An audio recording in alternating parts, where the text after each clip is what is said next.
It appears that Democratic Socialists of America have decided to shift their politics. Now, this will make a lot of sense considering how some of these regressive members in Congress have been voting in reference to legislation, how some of them have chosen to endorse Joe Biden, how they have been strike breakers. They've gone against the workers. And now we have actually the organization that some of them are a part of, DSA, choosing to shift their politics further to the right and away from any type of socialism and apparently anti-war views.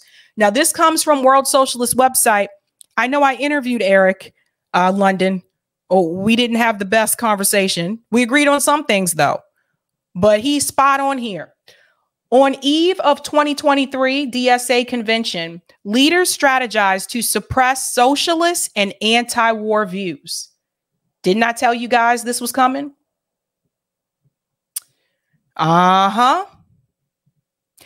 The DSA biannual national convention are always occasions for the organization to try to present itself as something it is not, socialist. But at this year's convention, which begins August 4th, the effort is proving to be more difficult than ever because the DSA has systemically violated every single fundamental principle of socialism and thoroughly exposed itself as a pro-capitalist, pro-imperialist faction of the Democratic Party. As a result, this year's attempt to dress up the DSA as socialist is acquiring a fascio character.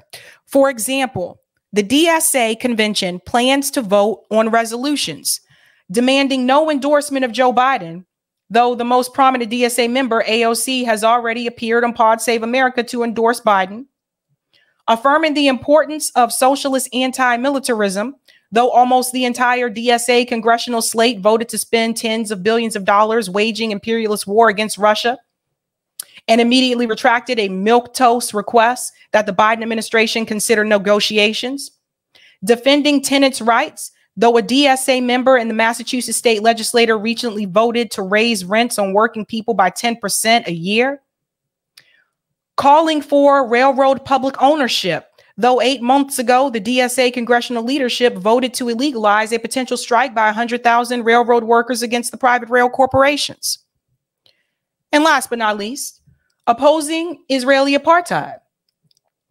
Though DSA Representative Jamal Bowman voted to arm the occupation just last year while AOC voted present. No matter how many resolutions the DSA delegates pass, they cannot undo the organization's right-wing actions. These actions are not violations of the DSA principles.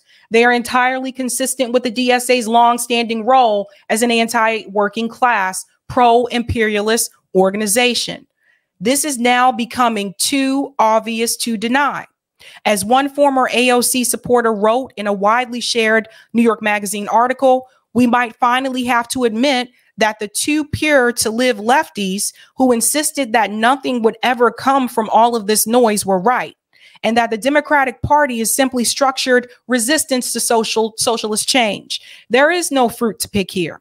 This article references AOC's March 2021 interview in which she attacked left-wing criticism of Biden as privilege. I remember that. But the DSA plays a critical role in the operation of the two-party system, and the show must go on. The DSA, here's their steps here. 1, siphon social opposition behind the Democratic Party. 2, block the development of an independent revolutionary movement. And 3, provide pro-capitalist, imperialist Democratic Party with a left fig leaf to better carry out its policies.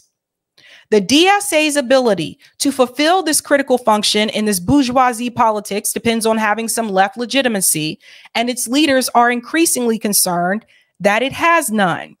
To discuss the present crisis, the DSA pre-convention edition of Socialist Forum featured a 10,000-word transcript of a recent interview titled Talking Strategy with DSA Leaders, featuring DSA co-chair David Duhad, National Political Committee Chair Christian Hernandez, and longtime DSA members Richard Flax and Daraka Larimore Hall. In both the interview and a related discussion with Flax and Larimore Hall, published in late 2022, the DSA leaders respond defensively to growing support for Marxist, communist, and Trotskyist politics. That means people like Shama Sawant, they probably not really trying to get behind too much, even though she's a member of DSA. They are trying to move away from that. This is very important, and I hope you guys share this with your friends and fam. This is very concerning because basically what is happening here is that the DSA, the organization, is following the lead of the so-called progressive politicians in Congress. Where they move is where the organization is now trying to move, because they have no legitimacy anymore, considering the fact that these progressives that are a part of DSA are not upholding the DSA principles when it comes to voting on legislation. So what tends to happen?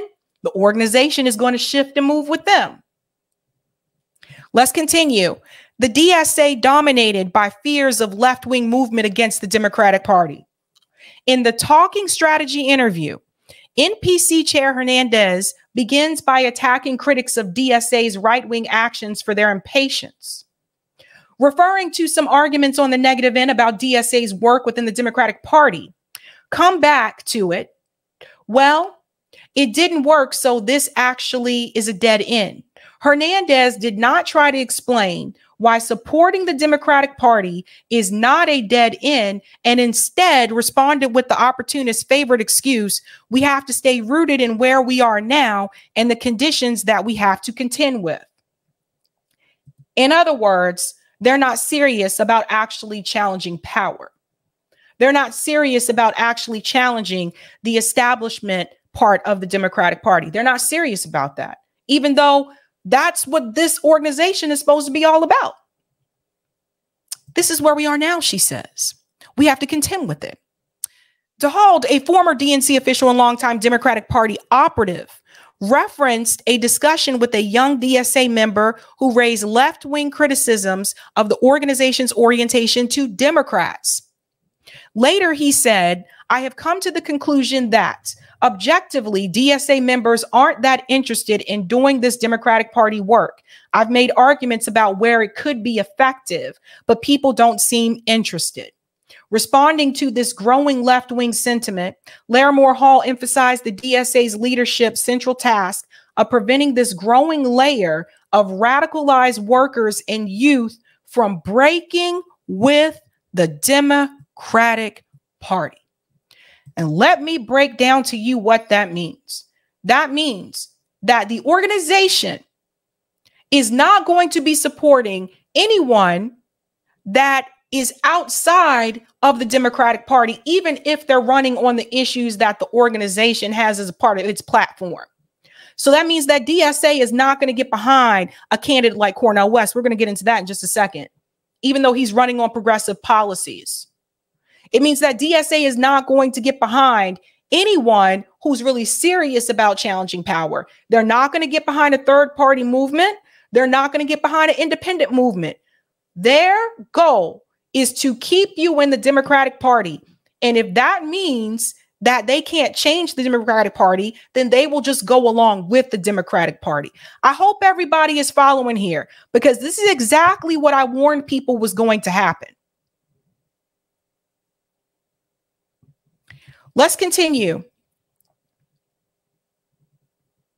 We get stuck in these conversations like, well, maybe someday there'll be an independent party of the left that we'll be a part of.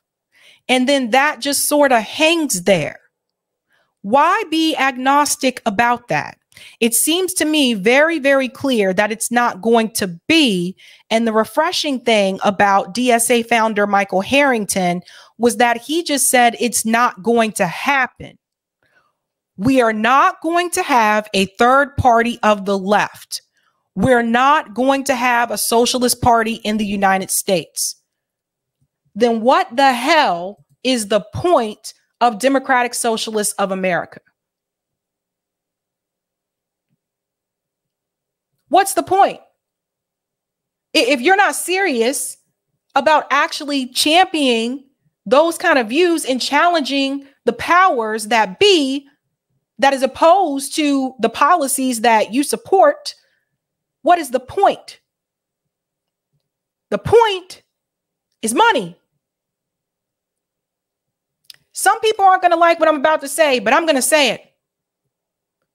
The entire purpose, in my opinion, of Democratic Socialists of America is to raise money, get more people into the Democratic Party, and make money off of an organization that poses itself as a socialist organization to inspire young people, particularly Gen Z, younger millennial people, to inspire them to believe and to think that they're radical and they're doing something radical by being a part of this organization because of the policies that they have on their platform.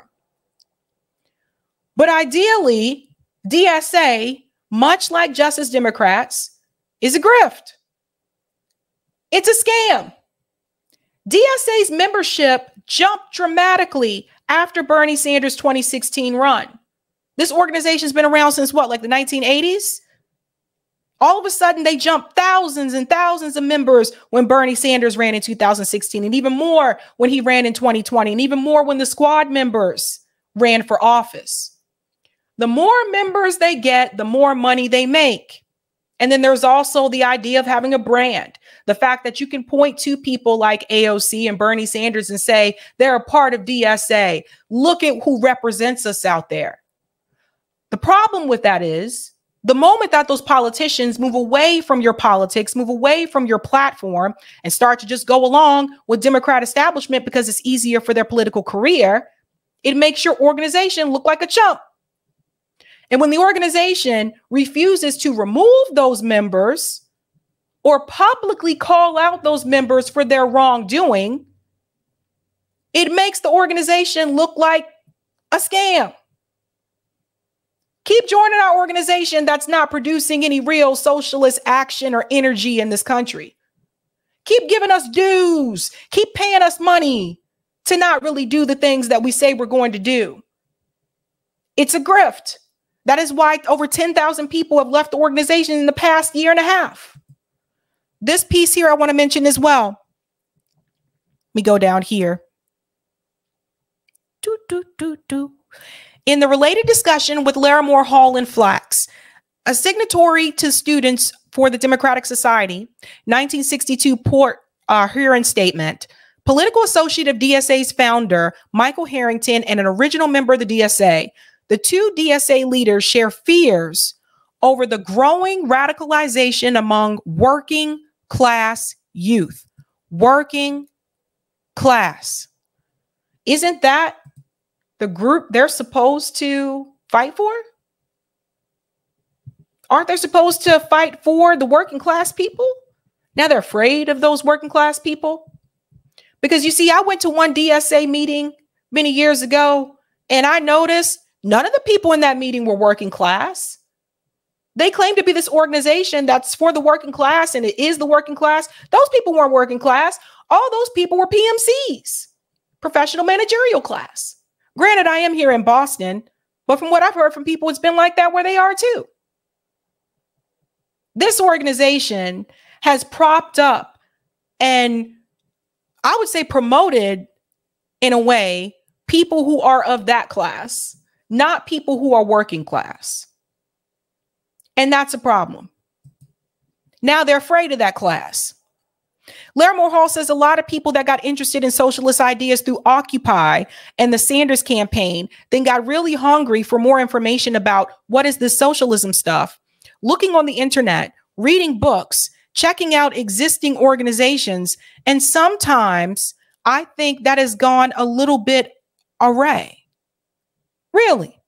Among the existing organizations, Flax mentions in the program are followers of Leon Trotsky, which today means the Socialist Equality Parties and the World Socialist website.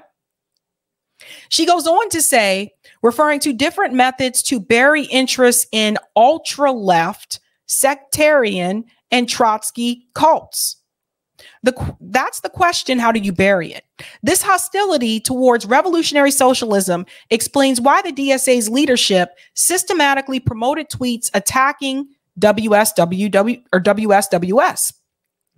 in May of 2021 with imaginary ice picks, the weapon used by the Stalinist GPU to assassinate Leon Trotsky in Mexico City in August 20th of 1940.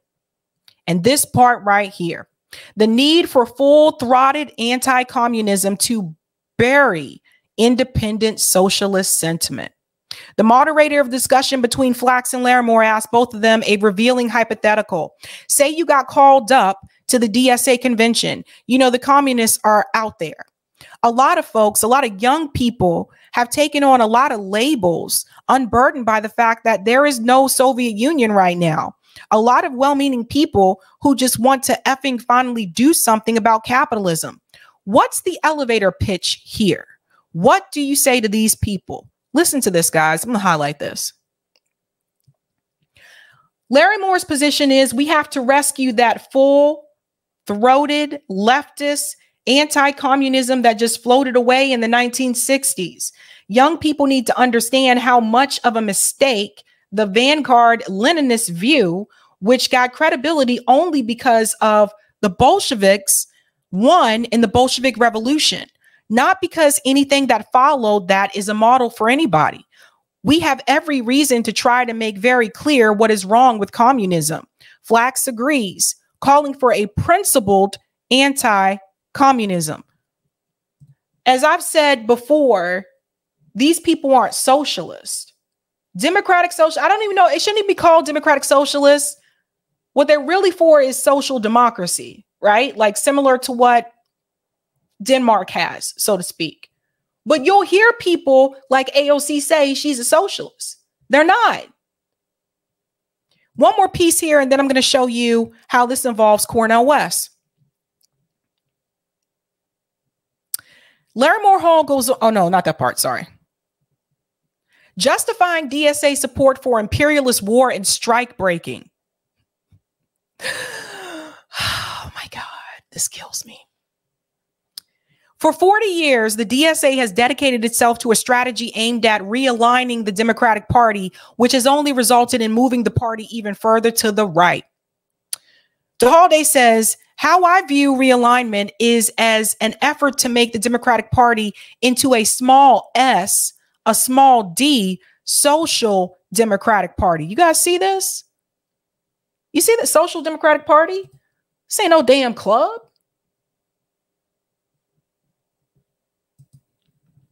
Including through encouraging Democratic Party officials who backed Sanders to take on institutional roles in the Democratic Party. DeHalday presents New York Democratic Governor Kathy Hochul as having helped DSA pass our program on state environmental reforms, endowing her pro-police right-wing administration with false left bona fides. You see this? Look to the people that they're cheering on. Kathy Hochul? Christian Hernandez issued a craven apology for DSA elected officials who voted to crush strikes and fund imperialist war. As much as people want to dismiss our federal electeds, they've given us a lot of clout with international parties.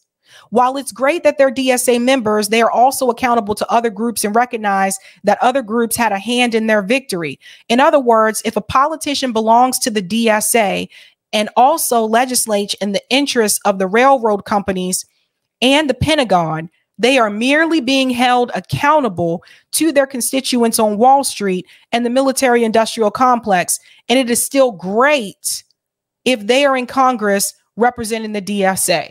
You guys see the problem here?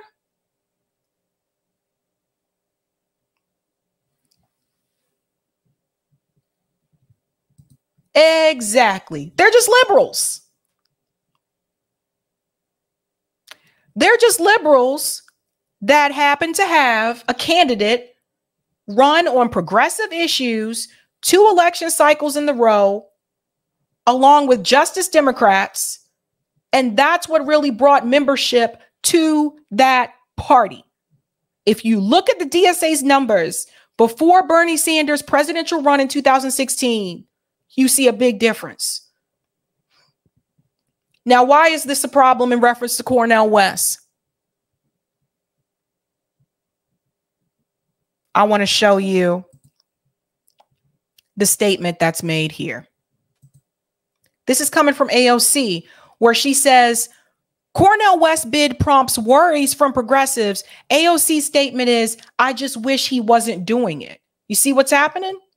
We're just going to go straight to her statement. And I'm going to show you something else that happened.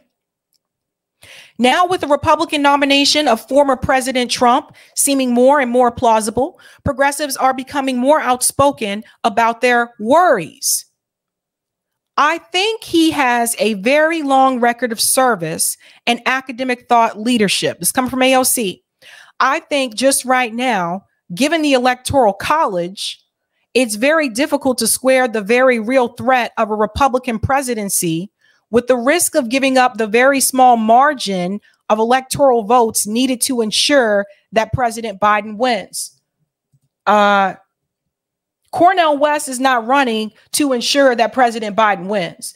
Cornel West is running to ensure that he wins. And even if he does not win, there is still a movement that follows after him. You see, this is where they miss the whole movement piece. They're not really part of any movement. They fed us a lot of BS. AOC, Bernie Sanders, all of them, they fed us a lot of garbage about building a movement, a progressive movement, and a revolution across this country. But at the end of the day, they were just trying to get elected. She's not serious, and it's not just her. They're not serious about actually challenging power. They're not serious about actually trying to get those policies into the White House. Because if they really cared about Medicare for all, they would be supporting candidates that support Medicare for all. But they don't care about Medicare for all. That's why they didn't force the vote. Just like that, they fall back. Until recently, lawmakers on the left didn't feel much need to voice any reservations they had about Cornel West, which he first announced he was running for president in early June. He did so under the Grassroots People's Party, without much fanfare. Democrats weren't really applauding him, but weren't criticizing his bid either. There seemed little cause for concern on Capitol Hill. That shifted after West changed his affiliation to the Green Party just a few weeks later.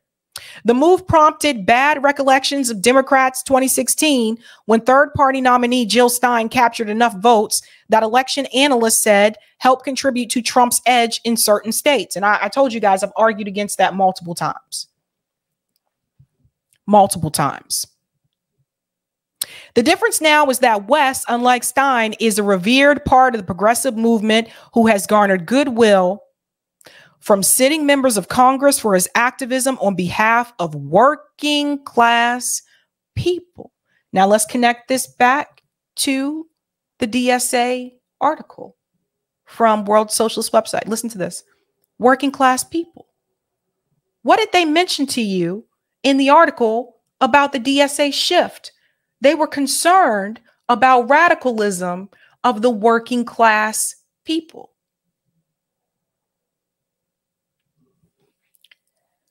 It is going to come to a point, it's only inevitable, that at some point, the working class people are going to throw their hands up in the air and say, we can't do this anymore. Now, how do you prevent that from happening? You convince the working class people, especially the ones who gave their last to people like Bernie Sanders and AOC, that we have to move along with the Democratic Party leadership. In other words, you move those people further to the right. That's how you do it. And the problem with having people like AOC support it and be against someone who is actually trying to do like a third party movement, like Dr. West, is that it convinces a lot of young people, especially those who admire people like AOC, that she's actually leading some type of progressivism and that this is the direction that they should go in that's actually going to help their lives in the future. And the truth is, it will not. It will not help them in the future. Economically, Things are already a problem now. Just wait 10, 15 years from now. Then you have to deal with the issue of climate. What are all these young people supposed to do? By that time, AOC will almost probably reach Nancy Pelosi status. She will have elevated her political career. DSA will get probably more money the more famous she becomes and the more she moves up that political ladder. And the working class will be abandoned yet again. I say this because of what I'm about to get into in just a second in reference to RFK Jr. We cannot lose sight of the big picture here. We have to remember why we all got to be a part of this movement to begin with in the first place. And there's been a lot of shady things that's happened with DSA. Mike Connolly, he's a local politician here. Recently, Boston DSA members elected new leadership, and one of their first orders of business is to schedule a vote to expel me from the organization. A resolution with 7 charges has been drawn up and presented to DSA's membership. Charges include support for Governor Maura Haley, support for Senator Lydia Edwards, and support for Mayor Wu's rent stabilization proposal. Now, why would DSA have a problem with rent stabilization? Isn't that supposed to be something that they're fighting towards? You see what I mean about the organization moving further to the right? Mike's local. This is even local DSA doing these things.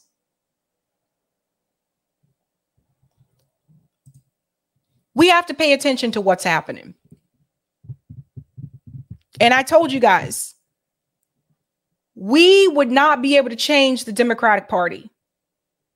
If anything, they're going to change us or the politicians that are supposed to be progressive that are a part of it. They're going to change them so that they can keep their political careers, but not the other way around. And that's why we have to leave it. And by the way, they know that this would happen. They knew that eventually people would get fed up because they're not producing results. And when you're not producing results, people start to walk away. And people started to walk away and say, we need to leave the duopoly. We need a third party movement. I'm tired of this. So now they have to come back in because they're still in the party. They have to come back and they got to pull you back in and convince you why you need to just go along with the establishment that they told you to fight against. All these people who came to you and told you that money in politics was a problem. Corporate money is a problem. All of a sudden, they're going to convince you to vote for the corporate candidate, and your lives will not fundamentally improve, but theirs will. Think about that. Thank you for the super chat, Raphael. How did you master French, lady? So well, lady. LOL. I didn't. I don't know. I really didn't. Thank you, Janice. Love the wee, Sabby. Even when delivering terrible news, you manage to put a smile on your face. Thanks for being who you are and presenting how you do. I try. Thank you, Cup of Joy. DSA saying the quiet part out loud. If this doesn't convince more leftists and working class Americans to vote third party, I don't know what will. Hashtag Cornell West 2024. I hear you. Thank you, Janice. DSA has always been a fraudulent organization intended to prevent a legit socialist org from gaining support. Bingo! It is a bait and switch BS org, full stop. Ding, ding, ding, ding, ding. Thank you, Not Enough Cereal. Keep the pressure on DSA. We need to boost this narrative repeatedly this election cycle and include facts about dropping membership of DSA after the initial post-Bernie surge. I will do that, Not Enough Cereal. I'll do that. And Robin says their movement is to line their pockets. Bingo. Not yours.